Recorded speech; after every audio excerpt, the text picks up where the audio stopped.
Say a marker, what do you mean?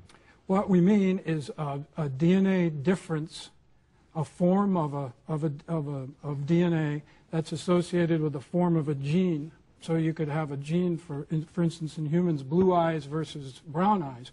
Same gene, but a different form of the gene. So in soybean, for instance, you could have a gene for resistance versus susceptibility. Closely associated with that in the DNA molecule is a DNA marker, one form associated with the resistance, the alternative form associated with susceptibility. So you can identify that marker and use it as a surrogate to select for resistance, if you will.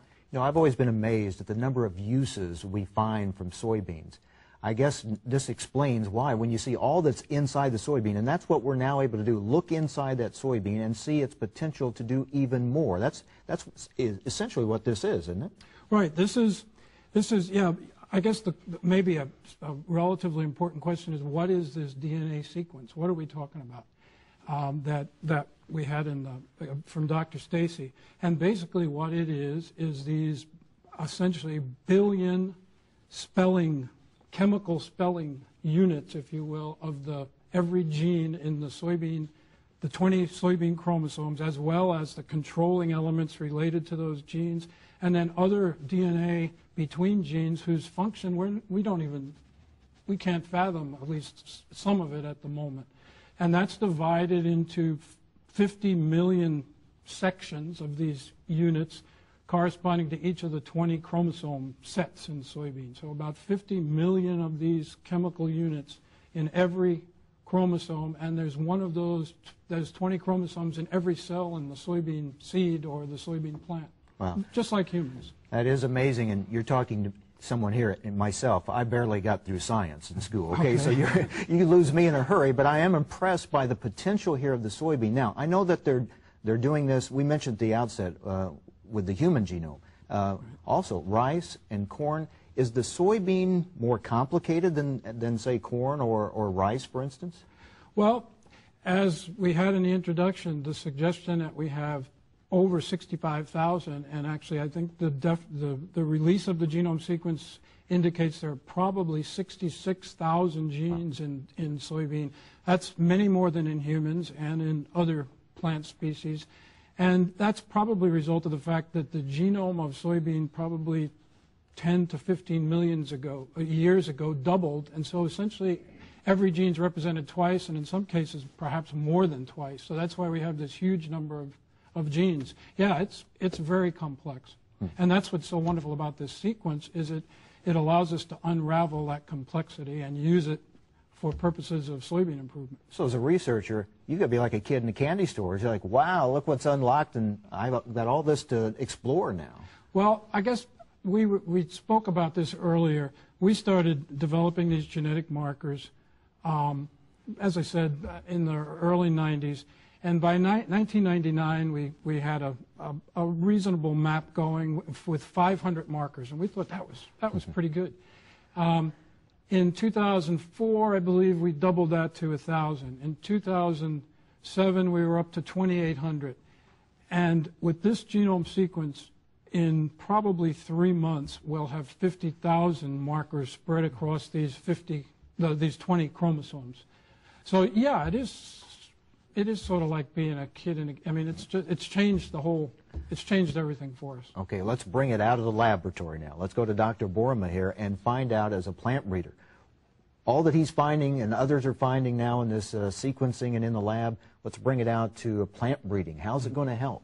And Mike, it's my view that the availability of the soybean genome sequence is basically allow us as seed breeders, I like to say, do more, do it at a reduced cost, and do it faster. As an example, in the past 35 years, we've gone from it requiring 11 years to develop a new variety.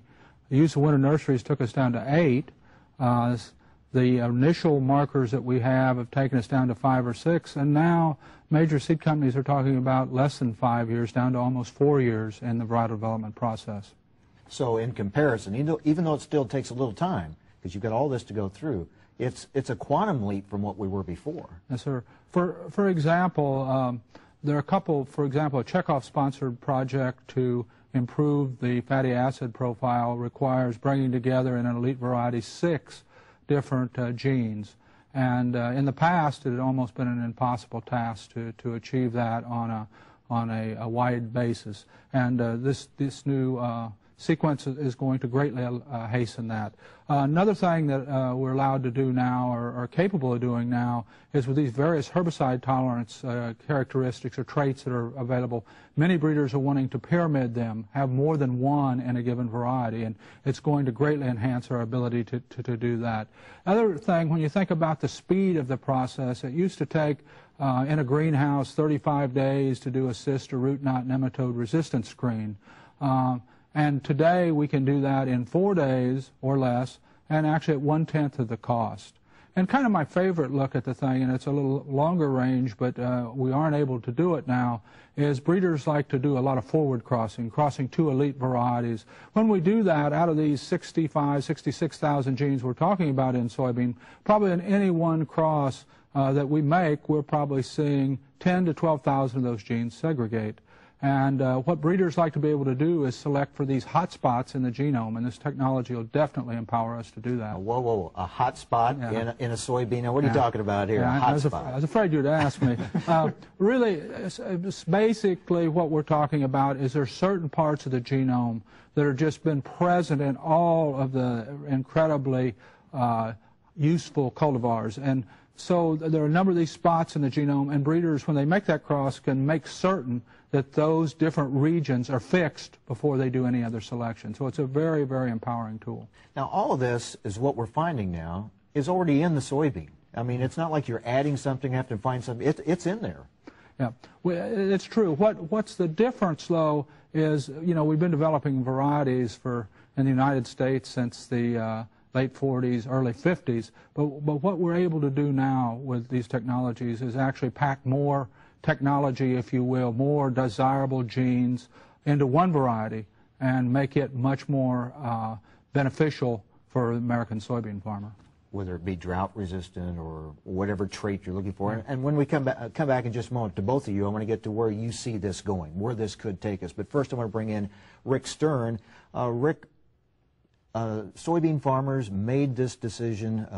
The soybean checkoff was going to fund this type of research that has brought us to this point of sequencing the soybean genome. Why did you feel it was so important? Well, the checkoff continues to invest farmer dollars effectively and efficiently, and this is one of the many areas that we saw many years ago. The past checkoff leaders looked into the future and said soybean genomics was one of the many areas where we're going to bring farmers to be effective and efficient in a global marketplace. So you could see that this was a direction that was going to bring benefit to soybean growers and the potential that was there to unlock that soybean. Yeah, we started in 1995. The checkoff funded a few basic projects in soybean genomics. And then in 2003, we hosted a genomic strategic planning meeting and brought all the main players together. And out of that meeting, the scientists said that this was an area, basically building the genomic map was an area of improvement for soybeans in the future. And then in 2004, the checkoff funded 3 basic projects beginning to build the physical map, which basically put the checkoff in a position to have projects that were looked at by the Joint Genome Institute and the National Science Foundation, which leveraged this to where it's at today. Let's look at where we're going from here. Dr. Cregan, where are we going with this? Well, as I said, we've been developing these markers for many years, and now probably in the next 3 months we'll develop another 50,000 markers. And as part of a checkoff project that we began working on actually last year in anticipation of the genome sequence, we have a new scientist in our group at Beltsville, Dr. David Heighton, who will work in collaboration with Randy Nelson, who's the curator of the soybean germplasm collection. Soybean germplasm collection, the USDA collection at Urbana, Illinois, has approximately 18,000 soybeans that have been collected since beginning in the 1910s, something in that range, have been preserved, grown out, and maintained, and all kinds of data taken on them. What Heighton will be doing in our laboratory is isolating DNA from all of those and characterizing them with these 50,000 DNA markers.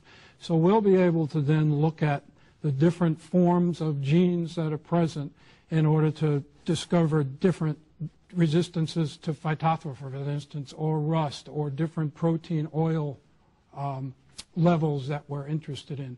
And there's just no data set in any species like this. The whole germplasm collection, 19,000 soybeans.